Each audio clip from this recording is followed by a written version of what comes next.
All right. Now that we are back, we want to move on to our next area where we talk uh, about some updates. We've got a lot of new people on today. We got 23 people on the Zoom alone. Another, I don't know how many on the Facebook feed. All right, this is your Um, fault, John. You made me popular, and this is all your fault. So, okay.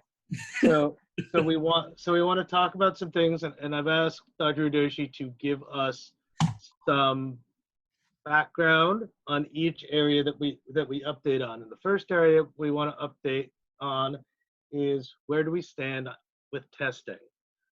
But first, what are the different types of tests, and then where do we stand? sure, great. Thank you, John. Okay, so and then we need to catch up on questions. So if you could look in the Zoom group chat for questions that I've missed, and I will explain what John asked me to explain just now. Okay, testing. Okay. So testing is really important as part of an overall strategy, and John and I will go over Sanjay's plan to reopen or get America back on its legs in a little bit.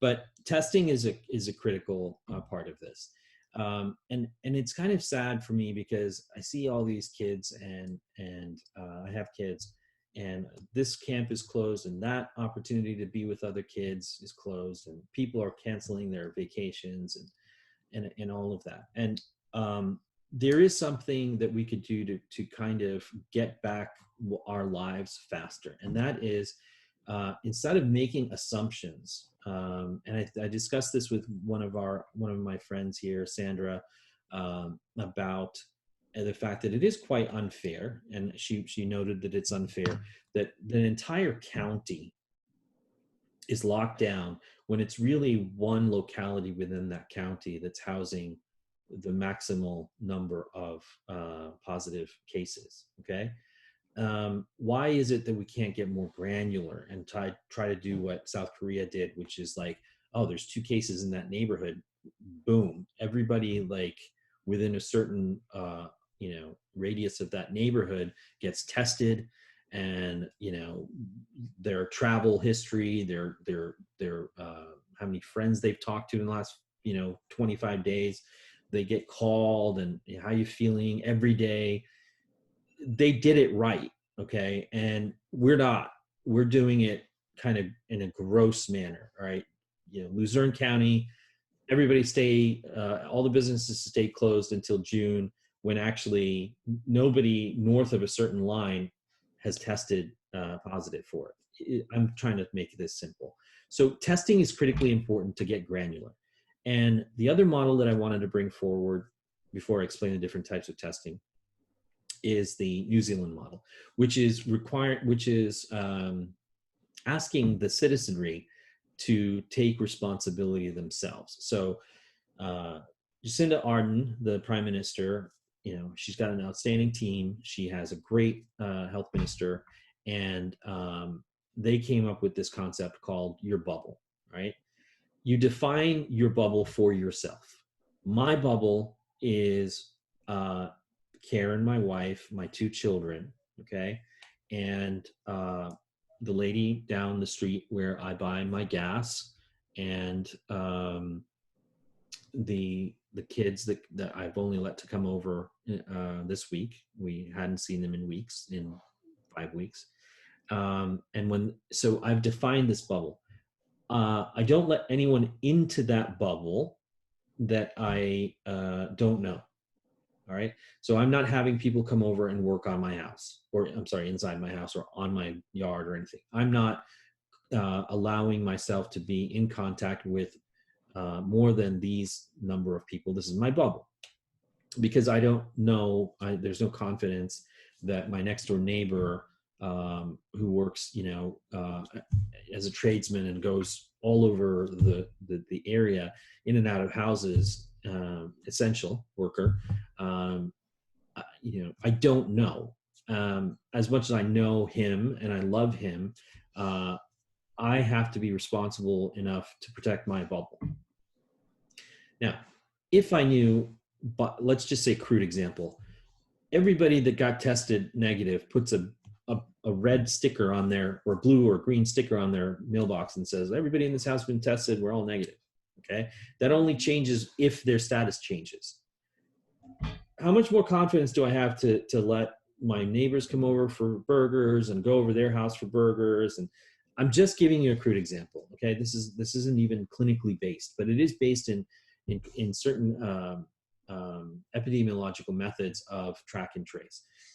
There is the balance. There is a balance that has to be considered between personal privacy and the invasiveness of your own information getting to people who may have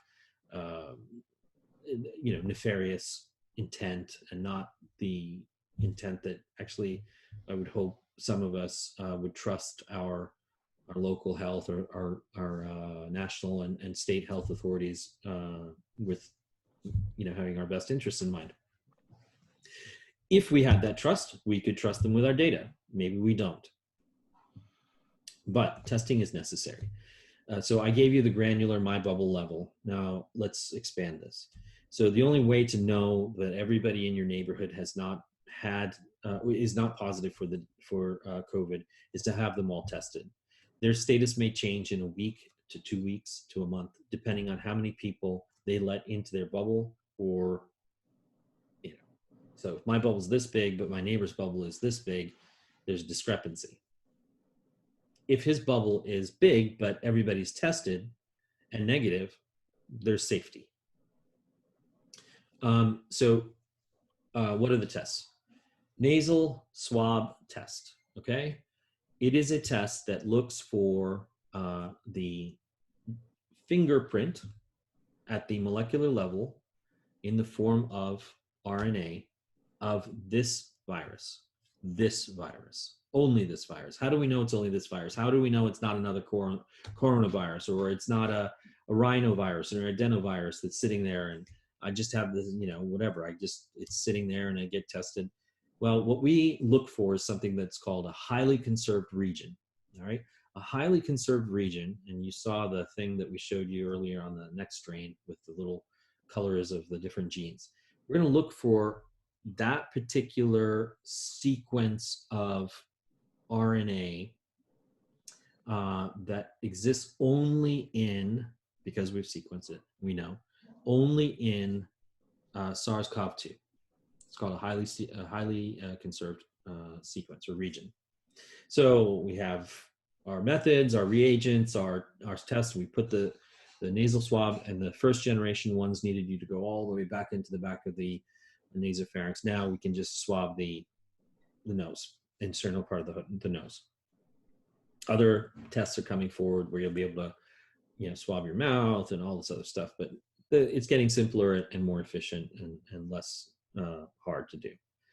We take that, we dissolve away all the stuff that's not RNA, we run the test in a machine called a reverse transcriptase polymerase chain reaction machine, RT-PCR, little box, cycle, blah, amplifies, and lights up if there's viral RNA detected.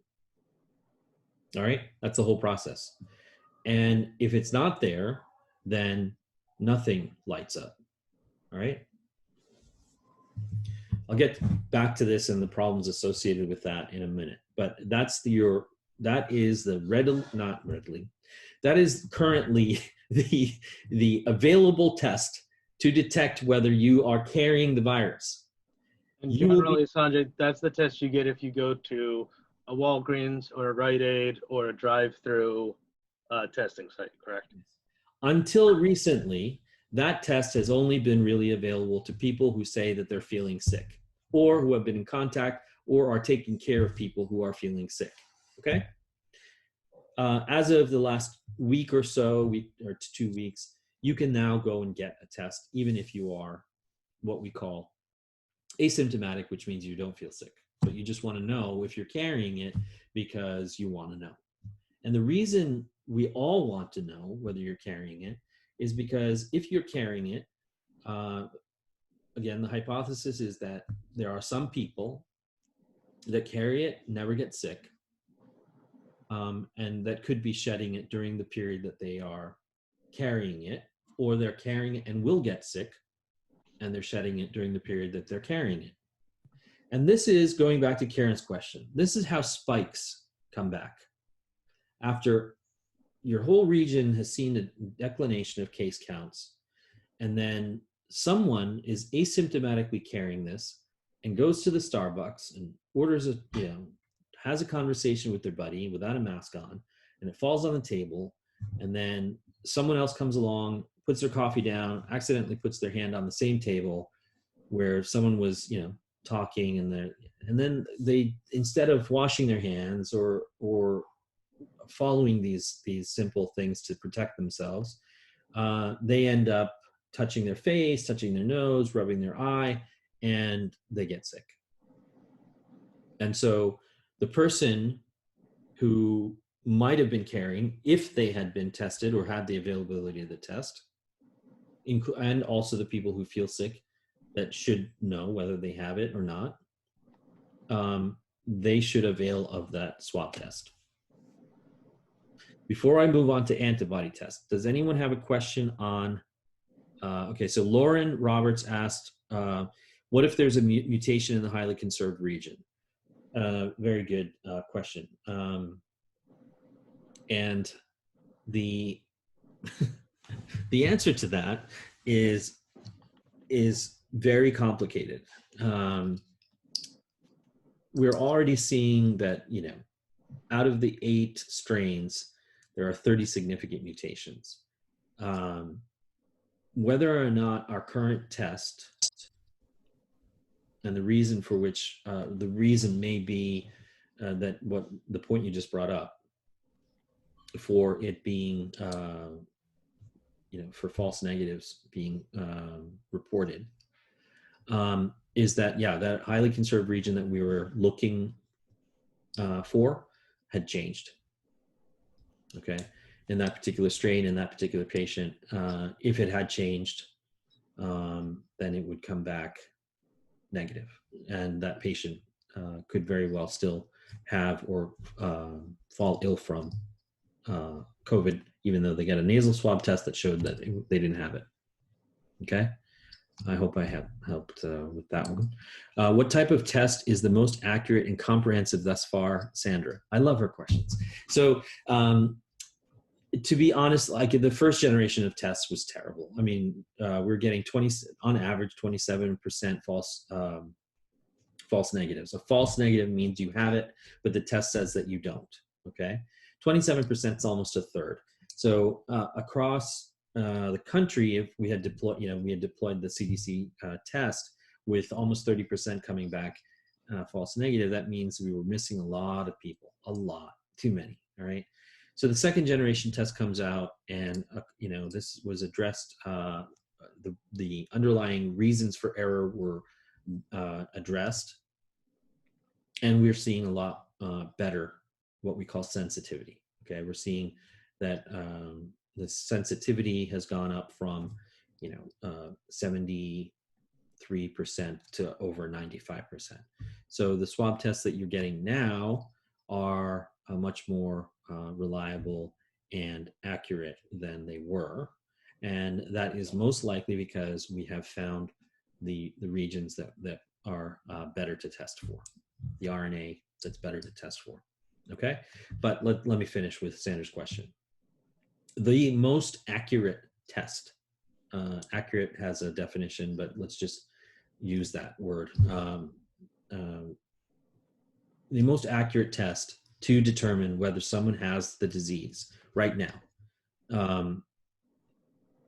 is the swab test. The most accurate way to know whether a patient had the disease, meaning they got sick, 4 to 6 weeks later they want to know whether they had it, is what we call the antibody test. All right, so there's a lot of variability, and again, variability is a result of all of this being new to so many labs, and the rate of processing being the bulk and the rate of processing being so high results in greater error. But antibody tests. So antibody tests are, John, do you want to bring up that slide of the IgM, IgG